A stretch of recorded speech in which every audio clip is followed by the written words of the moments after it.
The morning sun cast long shadows across the cobblestone plaza as Margaret straightened her burgundy coat and checked her watch for the third time. She had been standing in line for nearly 40 minutes, waiting to enter the historic palace grounds. Her patience was wearing thin, and the cold November air wasn't helping her mood. Margaret was a successful lawyer from Boston, visiting London for the first time. She prided herself on her accomplishments, having built her career from nothing. Growing up in a modest neighborhood, she had worked 2 jobs to put herself through law school.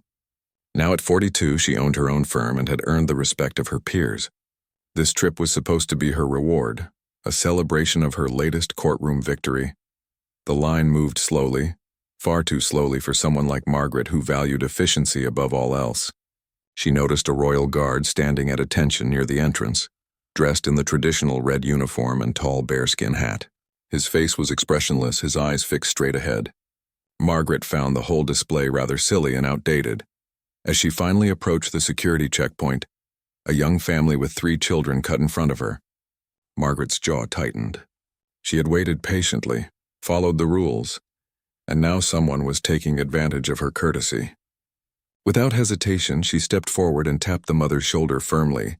"Excuse me, but there's a line here. I've been waiting for almost an hour," Margaret said, her voice sharp and commanding. The mother turned, looking flustered and apologetic, trying to explain that her children needed to use the restroom urgently. But Margaret wasn't interested in excuses. She had dealt with too many people trying to bend the rules in her professional life. "That's not my problem. Everyone here has places to be. You need to go to the back of the line like everyone else," Margaret insisted, her voice rising slightly. Other tourists began to notice the confrontation. Some looked uncomfortable while others pulled out their phones sensing drama. The royal guard, whose name was James Thornton, remained perfectly still. He had been trained to ignore distractions, to maintain his composure no matter what happened around him. But he was listening, processing every word. James had served in the British Army for 8 years before taking this ceremonial position. He had seen conflict, loss, and the worst of human nature. He had also seen the best. Margaret continued her tirade, now directing some of her frustration toward the general inefficiency of the whole system. "This is ridiculous. In America, we would never tolerate such poor organization. And these guards just standing around doing nothing while people wait forever." She gestured dismissively toward James, not even looking at him directly. The mother with the children quickly ushered her family away, deciding it wasn't worth the confrontation. Margaret felt a surge of satisfaction. She had stood up for herself, defended her rights. That's what successful people did. They didn't let others walk over them. As Margaret moved through the checkpoint, placing her bag on the scanner, she made one more comment loud enough for those around her to hear. "I don't understand why they even have these costumed guards. They're just tourist attractions, not real soldiers. Probably couldn't handle a real day's work." James heard every word, but his expression never changed. His eyes remained fixed on the distant point he had been trained to focus on. Inside, however, something stirred. Not anger, but something else entirely. He recognized Margaret's type. He had met many people like her during his service, people who measured their worth by their achievements and looked down on those they didn't understand. Margaret entered the palace grounds feeling vindicated and righteous. She spent the next 2 hours touring the magnificent rooms, taking photos and posting them on her social media with captions about her amazing European adventure. She had already forgotten about the incident at the entrance, forgotten about the guard she had insulted, but the day was far from over, and neither Margaret nor James knew that their paths would cross again, in a way that would challenge everything Margaret believed about strength, dignity, and what it truly meant to serve others. The universe has a peculiar way of teaching lessons to those who need them most, and Margaret's education was about to begin in the most unexpected way possible. As the afternoon sun began its descent, Margaret decided to explore the gardens behind the palace. She wanted to capture the perfect golden hour photograph for her Instagram feed. She wandered away from the main tourist paths, seeking a unique angle that would impress her followers back home. The manicured gardens stretched out before her, beautiful and serene, but Margaret was too focused on her phone screen to truly appreciate the natural beauty surrounding her. She didn't notice the uneven ground ahead, didn't see the small stone lip that separated one garden level from another. Her expensive heel caught the edge, and suddenly Margaret was falling, tumbling down a short embankment into a lower section of the garden. Her phone flew from her hand and she landed hard on her ankle, crying out in pain and shock. Margaret lay on the damp grass, clutching her ankle and fighting back tears of pain and humiliation. She tried to stand, but the sharp stabbing sensation that shot through her leg made her cry out again. Her carefully styled hair was now disheveled. Her expensive coat was stained with mud and grass, and her ankle was already beginning to swell. She looked around desperately for help, but she had wandered far from the main paths. The few tourists she could see in the distance were too far away to hear her calls. Margaret reached for her phone only to realize it had landed several feet away, the screen cracked and dark. It wouldn't turn on no matter how many times she pressed the button. Panic began to set in. Margaret wasn't used to being helpless. She was always in control, always the one solving problems for others. Now she sat alone, injured, with no way to call for help. The afternoon was growing late, and the temperature was dropping quickly. She tried crawling toward the main path, but every movement sent waves of pain through her ankle. 20 minutes passed, though it felt like hours. Margaret had managed to drag herself only a few feet. Her pride was shattered, but worse than that, real fear was creeping in. What if nobody found her? What if the gardens closed and she was left here overnight? She had read stories about people dying from exposure in much warmer conditions than this. Then she heard footsteps, quick and purposeful. Someone was running down the path toward her. Margaret looked up, hope flooding through her, but the hope was immediately mixed with something else when she saw who it was. The royal guard from the entrance. The same man she had mocked and insulted just hours earlier. James Thornton had removed his ceremonial bearskin hat, and she could now see his face clearly. He was younger than she had assumed, probably in his early 30s, with kind eyes that showed concern rather than the smugness she might have expected. James had been on his break when another guard mentioned hearing cries for help from the lower gardens. Without hesitation, he had responded. As he approached and recognized Margaret, there was no hint of recognition or judgment in his expression. He simply knelt beside her with professional efficiency. "Are you hurt? Can you tell me what happened?" James asked, his voice calm and reassuring. Margaret's first instinct was to refuse his help, to somehow maintain her dignity despite the obvious circumstances. But the pain in her ankle and the genuine concern in his eyes broke through her pride. "I fell. My ankle, I think it might be broken. My phone is dead, I can't call anyone," Margaret said, her voice shaking. She waited for him to say something about their earlier encounter, to throw her words back at her. She would have deserved it. But James simply nodded and began examining her ankle with gentle, practiced hands. "I don't think it's broken, but it's definitely badly sprained. We need to get you medical attention and keep you warm. Can you put any weight on it at all?" James asked. Margaret tried and immediately gasped in pain. James made a decision quickly. "Right, I'm going to carry you to the medical station. It's not far, but I need you to put your arms around my neck." Before Margaret could protest or feel embarrassed, James had carefully lifted her as if she weighed nothing. He began walking steadily back toward the main palace grounds. Margaret found herself pressed against the same uniform she had mocked, carried by the man she had called useless just hours before. As they moved along the path, Margaret couldn't help but notice how sure-footed James was, how he navigated the uneven ground without any difficulty despite carrying her full weight. She also noticed the scars on his hands, the kind that came from real work and real sacrifice. Shame washed over her in waves. "I'm sorry," Margaret whispered so quietly she wasn't sure he had heard. But James's grip on her tightened slightly reassuringly. He didn't respond, just kept walking with steady determination. They passed other tourists who stared and whispered. Some took photos. Margaret, who had been so concerned about her image just hours before, found that she didn't care anymore. James brought her to the palace medical station, where a nurse immediately began treating her ankle. James stayed nearby, filling out an incident report and ensuring Margaret had everything she needed. The nurse confirmed that it was a bad sprain, not a break, but Margaret would need crutches and several weeks of rest. As the nurse wrapped her ankle, Margaret watched James from the corner of her eye. He moved with quiet confidence, speaking respectfully to everyone he encountered. When a young child wandered too close to a restricted area, James gently redirected him with a warm smile that transformed his serious face. This wasn't the useless decoration Margaret had assumed him to be. This was a man of substance, someone who served with dignity and purpose. The nurse finished her work and handed Margaret some pain medication with water. James approached with a pair of crutches adjusted to her height. These should help you get back to your hotel. Do you have someone who can pick you up, or should I call you a taxi? His voice was still kind, still professional, with no trace of resentment. Margaret's throat tightened. She shook her head. A taxi would be good, thank you. And I need to say something. She forced herself to look directly at him, to face the shame she felt. This morning I was incredibly rude to you. The things I said were cruel and ignorant. You had every right to walk past me out there and leave me to figure things out myself. But you didn't. You helped me anyway. Why? James pulled up a chair and sat down across from Margaret. For the first time she saw him truly relax, his formal posture softening slightly. He was quiet for a moment, choosing his words carefully. Because that's what service means, James finally said. It's not about who deserves help or who's been kind to you.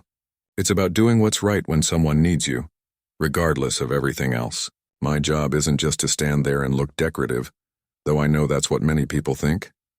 He smiled slightly, without bitterness. I served in Afghanistan for 3 tours. I've carried wounded soldiers through hostile territory. I've seen what real suffering looks like, so when I hear someone in distress, I don't think about what they said to me earlier. I think about how I can help. Margaret felt tears prickling at her eyes, and this time she didn't try to hold them back. I spent my whole life proving I was better than everyone else.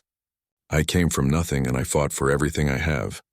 But somewhere along the way, I started believing that my success made me superior to people I didn't understand. People like you who serve others instead of themselves. James leaned forward, his expression thoughtful. Success isn't a bad thing. Being proud of your achievements isn't wrong. But real strength isn't about standing above others. It's about lifting others up. My father taught me that before he died. He was a postal worker. Nothing fancy, but he was the most respected man in our neighborhood. Not because of what he had, but because of who he was to people. Margaret wiped her eyes, feeling something crack open inside her chest. How did you become so wise? You're younger than I am. James laughed, a genuine sound that seemed to lighten the whole room. I'm not wise. I've just learned that every person you meet knows something you don't. The key is being humble enough to learn from them. The taxi arrived 20 minutes later. James helped Margaret outside, carrying her bag and ensuring she was safely settled in the back seat. Before closing the door, he handed her a small card. That's the number for the Palace Visitors Assistance line. If you need anything during your stay or if your injury gives you trouble, call them. They'll make sure you're taken care of. Margaret took the card, but she didn't want to let go of this moment. This connection with someone who had shown her more grace than she deserved. Will you be at your post tomorrow? I'd like to come back to talk more if that's allowed. James nodded. I'm here most days. But Margaret, you don't owe me anything. You apologized and I accepted. That's enough. It's not about owing you, Margaret said quickly. It's about wanting to understand. I've spent years thinking I knew everything, but today proved I don't know anything about what really matters. James smiled and gently closed the taxi door. Margaret watched him through the window as the car pulled away. This man who had shown her what true dignity looked like. Back at her hotel, Margaret laid on the bed with her ankle elevated, replaying the day's events in her mind. The humiliation of falling, the terror of being helpless, and then the unexpected kindness from someone she had wronged. She thought about her life back in Boston, about the way she treated her assistant, the younger lawyers in her firm, the service workers she encountered daily. When had she become someone who looked down on others? Margaret spent that evening doing something she rarely did anymore. She thought deeply about her choices, her attitudes, her beliefs. She realized that she had been measuring success all wrong. She had money, status, respect in her professional circle, but she had no real friends. She couldn't remember the last time someone had invited her to a social gathering that wasn't work-related. Even her own family kept their distance, intimidated by her sharp tongue and constant need to prove her superiority. The next morning, despite the pain in her ankle, Margaret insisted on returning to the palace. She hired a car to take her there and arrived just as the guards were changing shifts. She spotted James immediately, standing at attention in his full uniform. Margaret positioned herself where he could see her without breaking his formal stance. She wasn't there to interrupt his duty or make a scene. She simply wanted him to know she had come back. When James's shift ended an hour later, he approached Margaret with a surprised but pleased expression. "You really came back. How's the ankle?" Margaret smiled. The first genuine smile she could remember giving in months. Painful but manageable. "I was hoping you might have time for a cup of coffee." "My treat, obviously, though I know that doesn't come close to repaying your kindness." They found a small cafe near the palace where Margaret listened as James told her about his life. His father had raised him alone after his mother died when he was young. Money had been tight, but his father had taught him that character mattered more than cash. James had joined the army at 18, looking for purpose and direction. He had found both along with a brotherhood he cherished. After 8 years of active service, including those 3 tours in Afghanistan, he had taken the ceremonial guard position to stay connected to military life while dealing with some physical injuries that made active combat duty difficult. "People think this job is easy, standing still for hours," James explained. "But it requires discipline, physical strength, and mental toughness. We train constantly. We're often former combat soldiers, and we take pride in maintaining the traditions that honor those who served before us. When tourists mock us or try to make us break composure, they don't realize we're doing exactly what we trained to do, staying focused, maintaining our post no matter the distractions." Margaret listened with genuine fascination, asking questions and really hearing the answers. She told James about her own life, her struggles growing up poor, her determination to escape that poverty. But she also admitted how that determination had hardened into arrogance, how her fear of returning to nothing had made her cruel to anyone she perceived as beneath her. Over the next week, Margaret and James met every day. What started as an attempt at apology had evolved into something unexpected, a genuine friendship. James showed Margaret parts of London she would never have discovered on her own. Small parks where veterans gathered, community centers where he volunteered teaching self-defense to young people, memorials to fallen soldiers where he often stood in quiet reflection. Through James, Margaret met his friends, other veterans who carried their own scars. Visible and invisible, she heard stories of sacrifice, of soldiers who had given everything for people they would never meet. She learned about Tom, who had lost both legs saving his unit from an explosive device. She met Sarah, a former Army medic who now worked with homeless veterans, helping them find housing and mental health support. These people had every reason to be bitter about what they had lost, yet they radiated a warmth and purpose that Margaret envied. One afternoon, James took Margaret to a youth center in a struggling neighborhood. Every Tuesday, he taught boxing and discipline to at-risk teenagers. Margaret watched from the sidelines, her ankle finally healed enough to move without crutches, as James worked with a particularly angry young man named Marcus. The boy reminded Margaret of herself at that age, furious at the world, determined to prove something, trusting no one. James never raised his voice with Marcus, even when the teenager swore at him or deliberately ignored instructions. Instead, he remained patient, consistent, showing up week after week no matter how Marcus behaved. After the session, Margaret asked James how he maintained that patience. "Because I remember being that angry," James said quietly. "After my first tour, I came back different. I couldn't sleep, couldn't relate to civilian life anymore. I picked fights, pushed everyone away. My father never gave up on me, though. He just kept showing up, kept believing I was better than my worst moments. Eventually, I started believing it too. Marcus will get there. He just needs someone to believe in him while he figures himself out." Margaret realized she had spent her career believing the opposite. She had always thought people needed to prove themselves worthy of her time and respect. She never gave second chances, never showed patience with those who didn't immediately meet her standards. How many talented young lawyers had she crushed with her harsh criticism? How many people had she written off without giving them a real chance? That evening, Margaret sat in her hotel room and opened her laptop.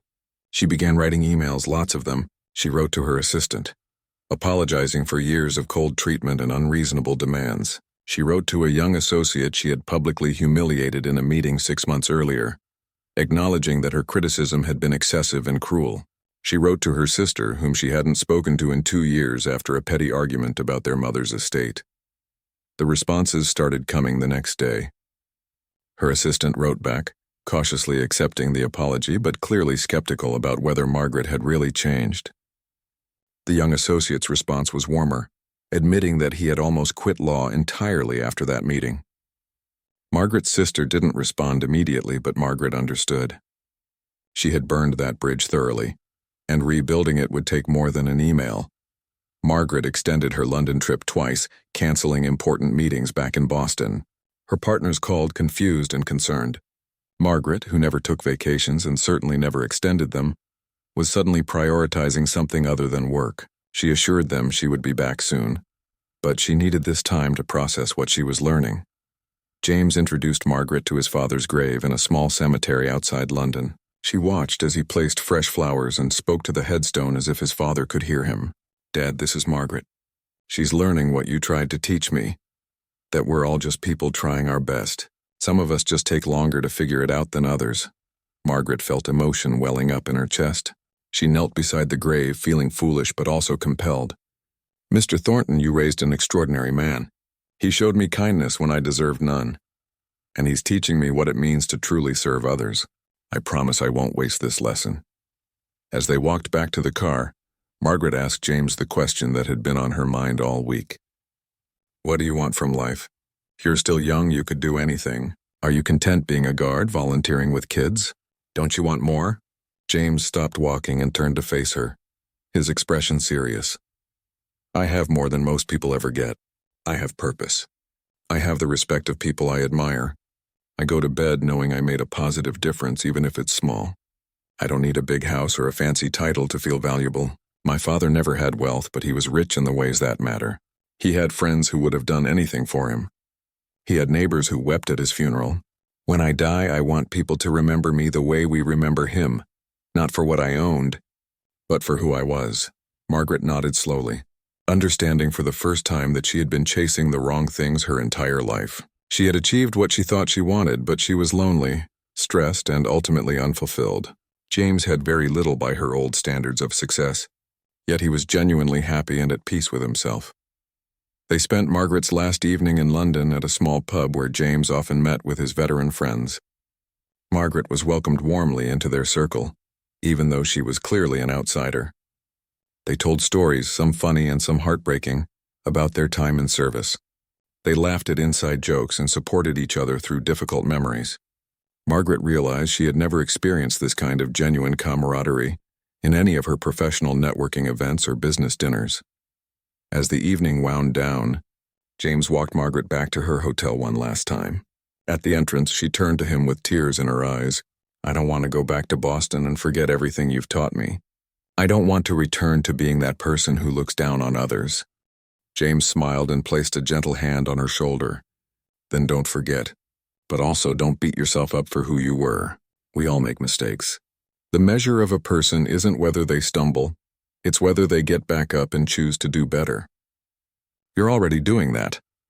Margaret hugged him tightly, not caring that it wasn't professional or that people were watching. "Thank you for not giving me what I deserved that day. Thank you for showing me what real strength looks like." James hugged her back. "You're going to do great things, Margaret.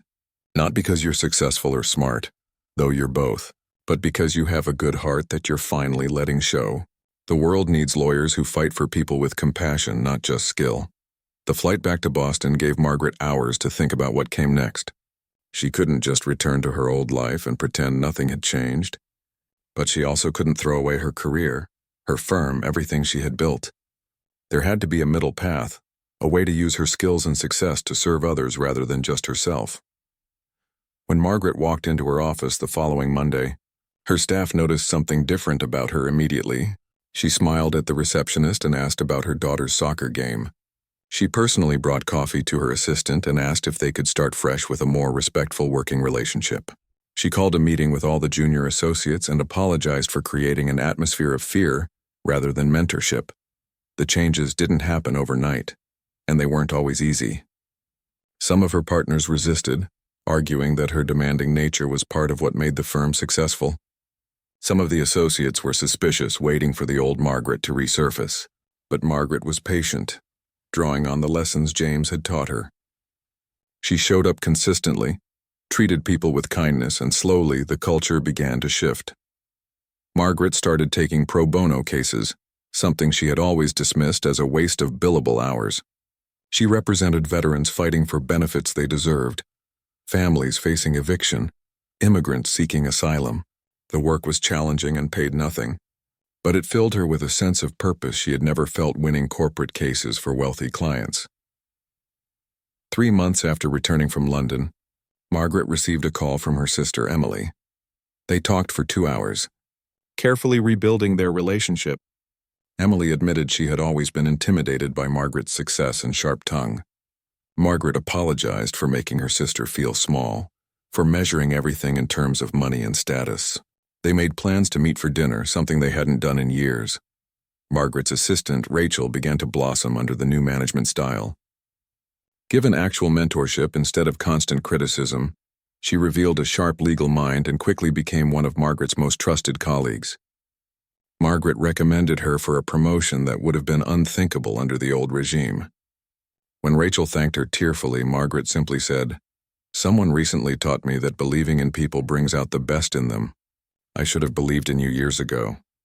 Margaret stayed in touch with James through video calls and messages. She shared her progress and struggles, and he offered encouragement and perspective. When she felt herself slipping back into old patterns of impatience or judgment, she would think of James standing in the cold, maintaining his post with dignity, while tourists mocked him. If he could show that much grace under those circumstances, she could certainly be kind to a struggling associate or demanding client. 6 months after her trip to London, Margaret made a decision that shocked everyone who knew her. She stepped down as managing partner of her firm, instead taking a position focused entirely on pro bono work and mentoring young lawyers. The financial hit was significant, but Margaret discovered she didn't miss the money nearly as much as she expected. She downsized to a smaller apartment, sold her expensive car, and found that she was actually happier with less. Her new role allowed her to spend time with Emily and her nieces, relationships she had neglected for years. She started volunteering at a legal aid clinic one evening a week, helping people who could never afford a lawyer like her. She joined a support group for families of veterans, using her legal skills to help them navigate bureaucratic challenges. Each of these activities connected her to people she would have dismissed as beneath her notice just months before. Margaret organized a fundraiser for the youth center, where James volunteered, leveraging her professional connections to raise significant money for programs serving at-risk kids. When she told James about it, he was overwhelmed with gratitude. "You're taking what you learned and multiplying it, sharing it with others. That's exactly what service is supposed to be." The old Margaret had measured success by her bank account, her reputation, her power over others. The new Margaret measured it by the lives she touched, the people she helped, the relationships she nurtured. She discovered that the second metric was far more satisfying than the first. Her sleep improved, her stress levels dropped, and she caught herself smiling for no particular reason, something that never happened in her old life. 1 year after her trip to London, Margaret flew back to visit James. She wanted to tell him in person how much his example had changed her life. They met at the same cafe where they had first really talked, and Margaret shared all the changes she had made. James listened with pride and genuine happiness for her transformation. "I have something to tell you too," James said, his eyes sparkling with excitement. "I've been accepted into a program that trains veterans to become counselors and therapists. I want to work with soldiers dealing with trauma, help them the way my father helped me. Your friendship actually inspired me to pursue it. Watching you make such dramatic changes showed me that it's never too late to become who you're meant to be." Margaret felt tears flowing freely down her face, tears of joy this time rather than shame. "We helped each other then. You showed me how to be human again, and I showed you that pursuing your dreams is worth the risk." They talked for hours, about their hopes for the future, about the people they wanted to help, about the kind of legacy they wanted to leave behind. Before Margaret left London this time, James took her back to the palace where they had first met. They stood together looking at the spot where he had been on duty that day, where Margaret had made her cutting remarks about guards being useless decorations. It felt like a lifetime ago, though it had only been a year. "Do you ever regret not telling me off that day?" Margaret asked. "You would have been completely justified." James shook his head firmly. "Not even for a second. If I had responded with anger or resentment, we both would have missed out on this friendship. Sometimes the best response to someone's worst moment is grace. You never know what that person is carrying, what brought them to that point." Margaret thought about this wisdom. She had been carrying so much that day: the pressure of her career, the loneliness of her success, the fear that if she showed any weakness, someone would take what she had worked so hard to achieve. None of that justified her behavior, but it helped explain it. James's refusal to meet cruelty with cruelty had created space for something better to grow. As Margaret's plane lifted off from Heathrow, she looked down at the city that had transformed her life.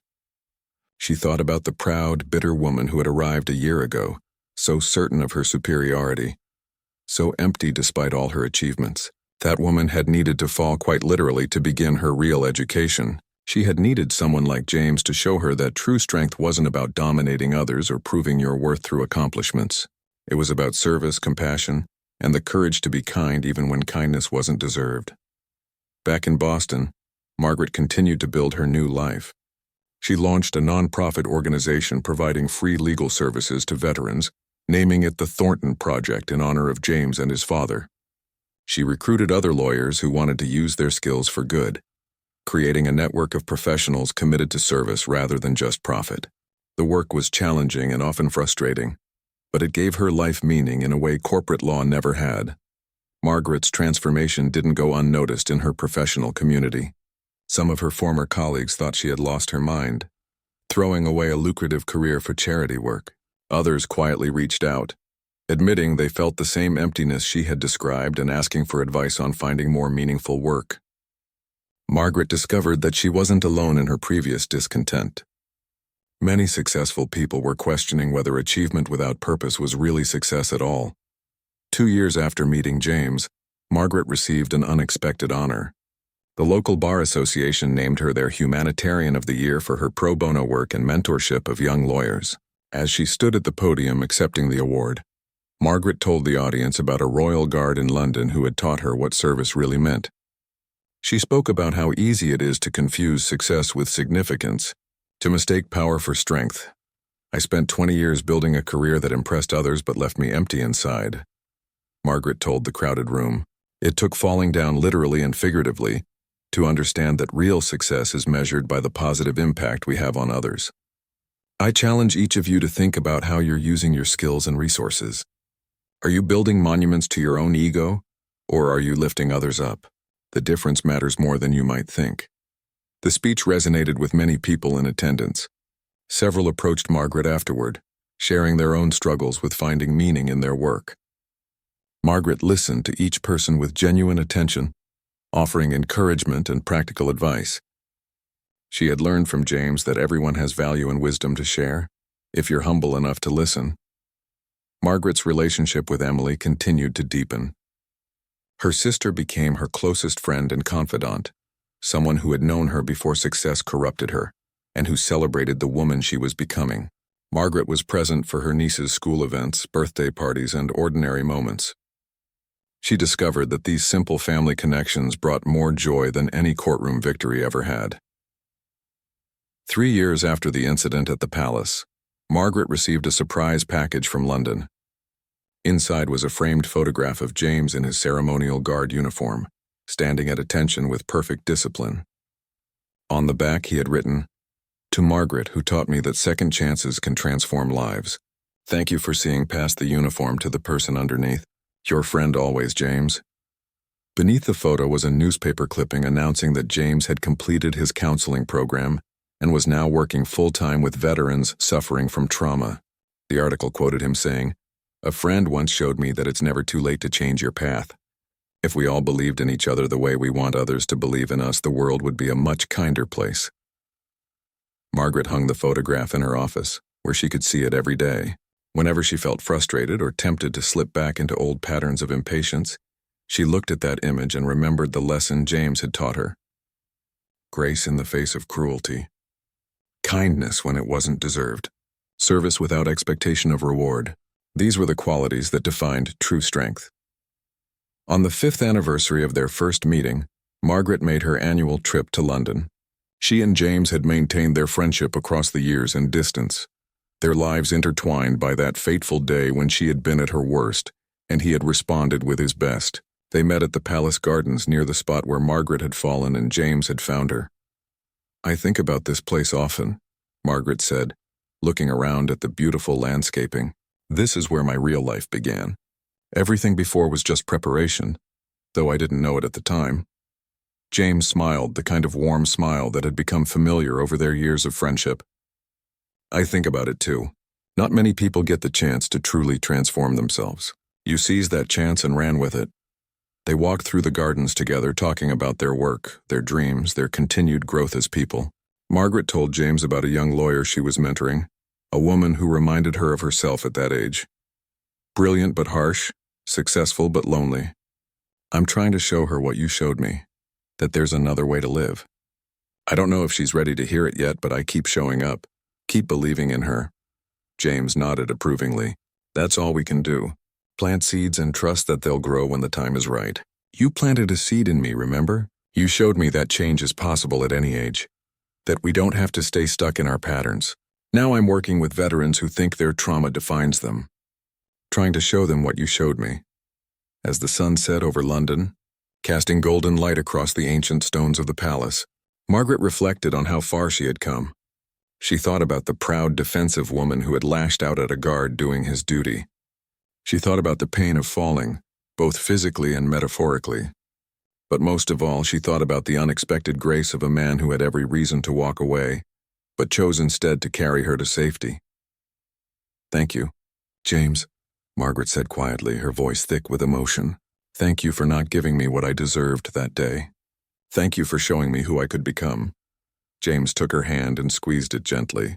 Thank you for being brave enough to change. Thank you for proving that people can grow beyond their worst moments. We saved each other, Margaret. That's what friends do. As Margaret boarded her flight home that evening, she carried with her a profound sense of gratitude, not just for James and his transformative kindness, but for the fall that had humbled her, the pain that had opened her heart, and the journey that had led her to a life of genuine purpose and meaning. She had learned that true success wasn't about being better than others, but about being better than the person you used to be.